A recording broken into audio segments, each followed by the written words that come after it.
Ashama daawwattoota hordoftoota keenya akkam nagaa keessanii nageenyi koo kan jaalalaaf kabaja bakka jirtanitti sinaa dhaqqabuun egaan daawwattoota keenya qophii tokko qabannee isiniif dhiyaanneerra hamma dhuma xumura qophii keenyaatti waliin turaan affeerra keenya qophiin nuti qabannee isiniif dhiyaanne haala biyyattii yeroo ammaa keessa jirtu irratti gadi fageenyaan kan ilaallatu ta'a. Lolli biyyattii keessatti deemamaa jiru haala akkamiitiin eegalee amma maalirra jira of duras maal ta'uu qaba kan jedhuun gadi fageenyaan dubbanna.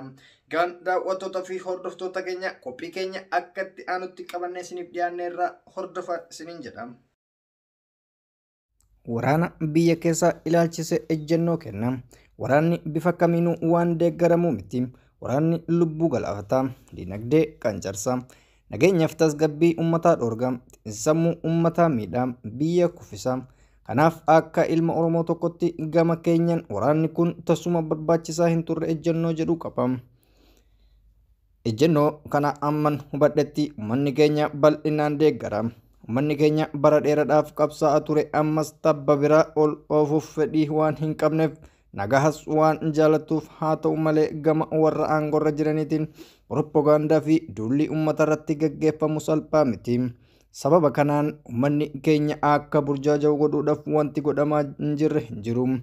Dabalata kanaan dirree hawaasaa kanarra ta'e iddoowwan tokko tokkotti qabsaa'onni rogeeyyii Oromoo eessa jirtu yookiin eenyu waliin hiriira jiru gaafii warri kaasan ni jiru. Gaafii kaasuu rakkoo hin qabu.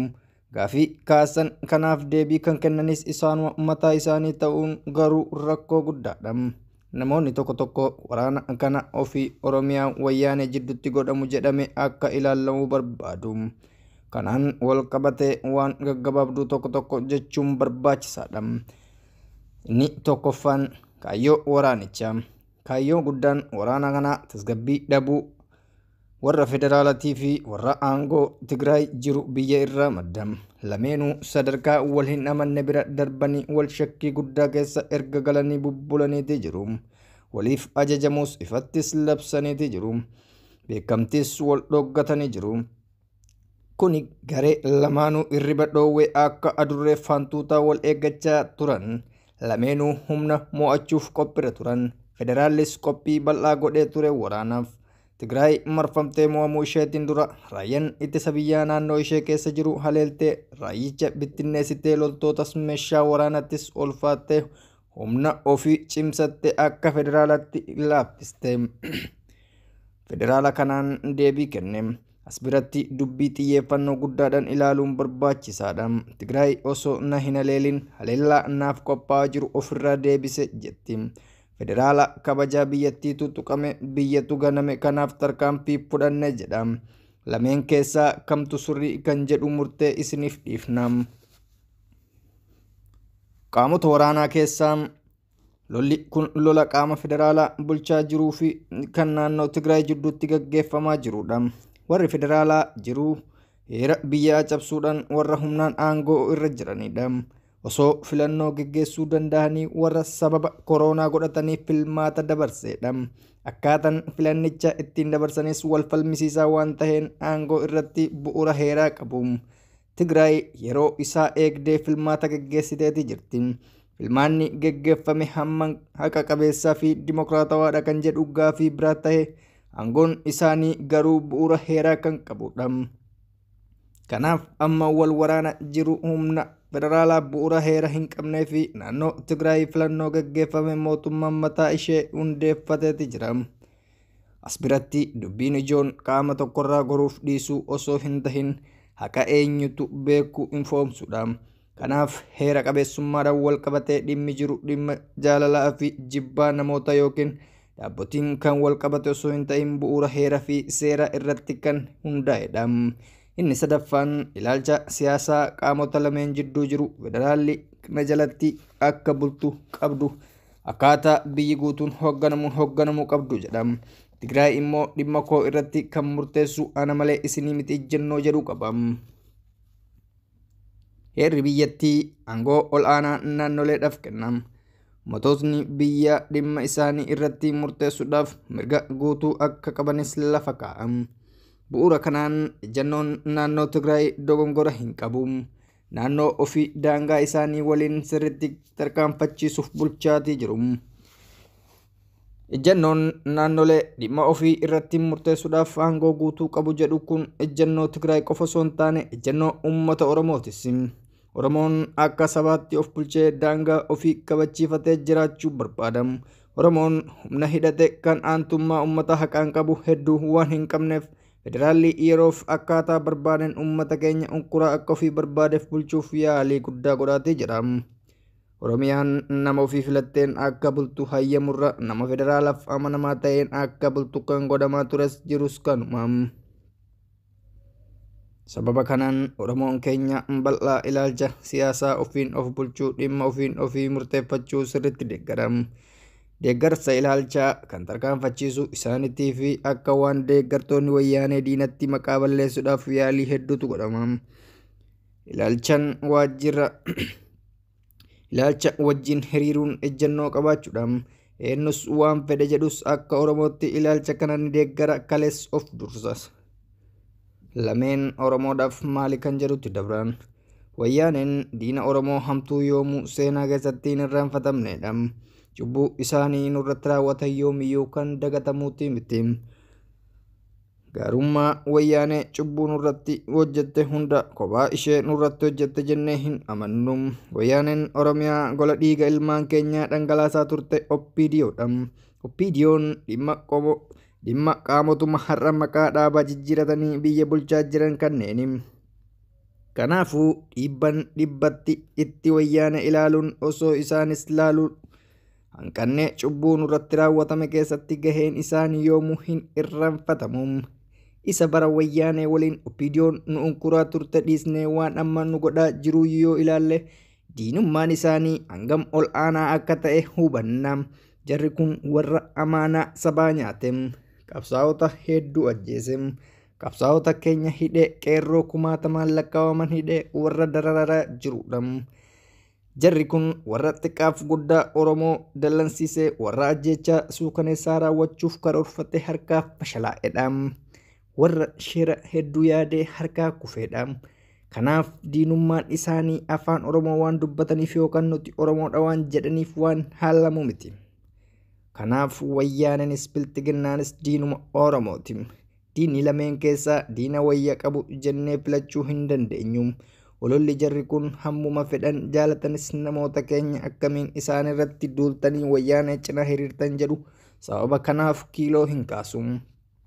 Firoonfachuuf yaalee dadhabne jabaa keenya hidhanii cimaa keenya yoo hiriirre nurratti cubbuudhaan kan hin goonedha.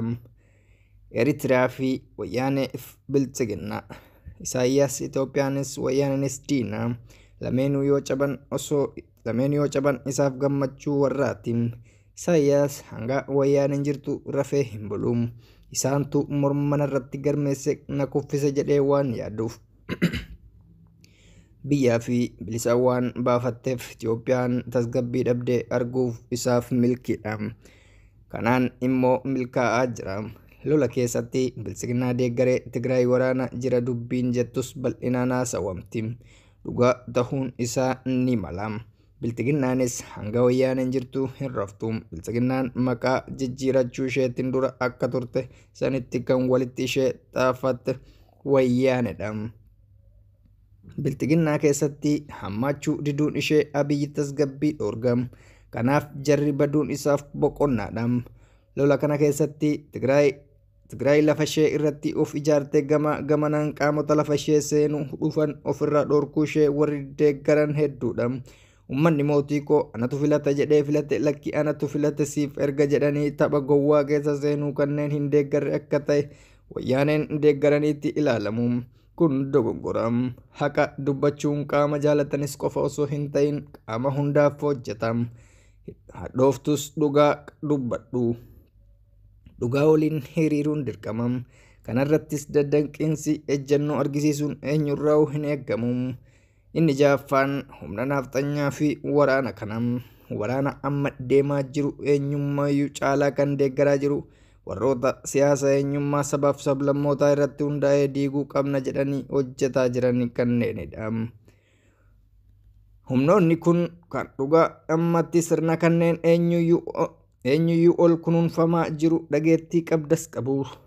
wanti isaan nuuf haa ta'u jedhan hunduu ta'aafii jiram. Waa lamatu isaan hafee tokkoffaan heerri biyyattii cicciramee gatame kan isaan fedhaniin bakka bu'uudham. Inni lammataa immoo naannoleen ifatti diigamanii Itoophiyaan bifa haarawaan ijaaramuudham. Kama godhuudhaaf gufuun isaan dura jiru lamam. Tokkoffaan Oromoodham, lammaffaan Tigraayim. Oromoon hanga danda'amuun tumsanii jiru sagalee Oromoo biyya keessatti ukkaamsisuuf hedduu hojjetaniiru. Miidiyaa Oromoo cufsiisanii jiru. Hayyootaaf qabsaa'ota Oromoo hiisisanii jiru. Oromiyaan dachee dhiigaan guutamte akka taatu bal'inaan irratti hojjetanii jiru. Hooggansa siyaasaa Oromoo facaasaniiti jiru. Guutumaan cabsutti dhaabbannis waan isaan eeganii olitti sirnichi isaaf raawwateeti jira. Amma ammoo carraa argame kanaan wayyaanee cabsuu barbaadu. Wayyaaneen humna waan qabduuf ichi cabsuu kaayyoo isaanii galmaan ga'uuf baay'ee akka isaan fayyadu sirriitti beeku. Kanaaf raayyaan ittisa biyyaa dhageeffatanii Tigraay waraanu. Asxaa sirna barbaadaanittis dhadannoowwan isaaniitiin gamanumaan nutti argisiisu. Jarri kun Oromoo bifa sadiin ilaalu. Tokko WBOdha. Inni lammataa Oromoo bilxiginnaa keessa jiranii. Sadaffaan kanneen karaa nagaatiin qabsaa'an KFOdha. Sadeenuu ija tokkoon ilaaluu qabna jedhanii waliif galaniiti jiru. Hundumtuu nuuf diinam. Sadeenuu cabsinu malee nagaa hin argannu kan jedhu ejjennoo cunduraa gahanii sanii socho'aniiti jiru. Hooggansa biyya keessattis iddoo murteessaa qabaatanii jiru. Waraanni Tigraay ejjennoo federaalattiin yoo dhumee jalqaba injifannoo samanii fannoo fi naannoo Amaaratittuu moo'ee jedhanii olola oofu. Ergasii immoo xiyyeeffannaan isaanii Oromiyaaf Oromoo irratti tahamu. Hooggansi Oromoo immoo balaa guddaa as deemu kana dhiisee mooraa qabsoo Oromoo diiguu irratti bal'inaan hojjetama. Kan hundaa araarsa kanfaluu warrum har'a saba gane kana jalatti kan dubbatamu ta'a. Daawwattoota kabajamtoota keenya qophiin har'aaf qabanne kana fakkaata. Hamma dhuma xumura qophii keenyatti teessaniin hordofuu keessaniif galatooma. Namoonni YouTube chaanaalii keenyaaf haaraa taatan subscribe gochuun odeeffannoo jajjabaa fi diraamaalee garaagaraa akka hordoftan kabajaan isin gaafanna. Guyyaa gaarii nuuf ta'a. Nagaatti.